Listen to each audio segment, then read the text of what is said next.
के राज्य आंध्र प्रदेश का तिरुपति बालाजी मंदिर, जिसे दुनिया का सबसे अमीर मंदिर माना जाता है। इस मंदिर में हर महीने 300 से 400 करोड़ रुपए का दान आता है और इस मंदिर की कुल संपत्ति 2.5 लाख करोड़ रुपए है, जो दुनिया के कई देशों के बजट से भी कहीं ज्यादा है।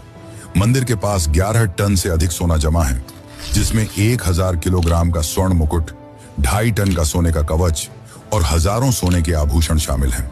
लेकिन इतना ज्यादा संपत्ति होने के बावजूद क्यों यहाँ के भगवान वेंकटेश्वर को कर्ज में डूबा हुआ माना जाता है? यह मंदिर भारत का ऐसा मंदिर है जो अपने अनसुलझे और चौंकाने वाले रहस्यों के लिए प्रसिद्ध है। यहाँ ऐसे ऐसे चमत्कार होते हैं जो विज्ञान और मानव सोच से परे हैं। यह मंदिर भगवान विष्णु के एक अवतार वेंकटेश्वर को समर्पित है और कहा जाता है कि यहाँ जो मूर्ति है वह खुद से प्रकट हुई है। इस मूर्ति के रहस्य भी चौंकाने वाले हैं। मंदिर के गर्भगृह में हमेशा पंखा चलता रहता है, जिस कारण यहाँ का तापमान हमेशा 20 डिग्री सेल्सियस ही होता है। इसके बावजूद वेंकटेश्वर भगवान की मूर्ति से हमेशा पसीना बहता रहता है।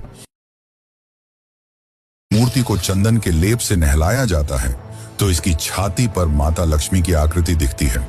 तो क्या है इसकी असली सच्चाई? क्यों यह मूर्ति इतनी चमत्कारी है? एक और चौंकाने वाली बात तो यह है कि मूर्ति का पिछला हिस्सा देखने की सख्त मनाही है।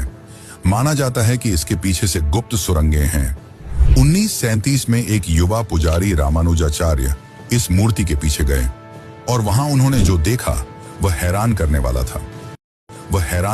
था। आखिर उन्होंने ऐसा क्या देखा? इस मंदिर में मिलने वाले प्रसाद के पीछे भी एक बड़ी और रहस्यमयी कहानी छुपी हुई है। यहाँ हर दिन 3 लाख से 5 लाख लड्डू बनते हैं और सारे लड्डू का स्वाद और वजन एक समान होता है।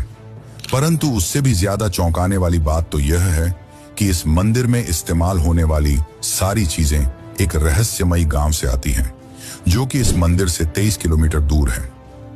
लेकिन आज तक इस गांव में कोई नहीं जा पाया।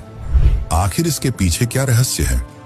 इस मंदिर में भगवान वेंकटेश्वर की मूर्ति के सामने एक दीपक 1000 वर्षों से जल रहा है, वह भी बिना तेल और बाती के। आखिर यह कैसे संभव है और किसने इस दीपक को जलाया? आगे जब मैं इस दीपक की सच्चाई आखिर यह कैसे संभव है और किसने इस दीपक को जलाया? आगे जब मैं इस दीपक की सच्चाई बताऊंगा तो आप भी हैरान रह जाएंगे। अगर आप इस मंदिर में जाएंगे तो आपको एक प्रथा देखने को मिलेगी, वह है केश दान करने की। इस मंदिर में हर दिन हजारों श्रद्धालु अपने केश दान करते हैं, पर आखिर ऐसा क्यों? और चौंकाने वाली बात तो यह है कि वेंकटेश्वर भगवान की मूर्ति में लगा हुआ बाल असली है और कई हजार साल पुराना है। यह बाल न तो झड़ता है और न उलझता है। क्या यह विज्ञान है या कोई ऐसा चमत्कार जो हमारी समझ से परे है? अब सबसे मुख्य प्रश्न यह आता है कि मंदिर का निर्माण किसने और कब कराया? यह सबसे ज्यादा कठिन सवाल है जिसने इतिहासकारों को चौंका कर रख दिया है। 1987 में जब ASI यानी कि आर्कियोलॉजिकल सर्वे ऑफ इंडिया के इतिहासकारों ने इस मंदिर की उम्र पता करने के लिए कार्बन डेटिंग की, तो अचानक उनके सारे उपकरणों ने काम करना बंद कर दिया। तो क्या यह मंदिर अपने रहस्यों को सुरक्षित रखने के लिए खुद को बचाता है?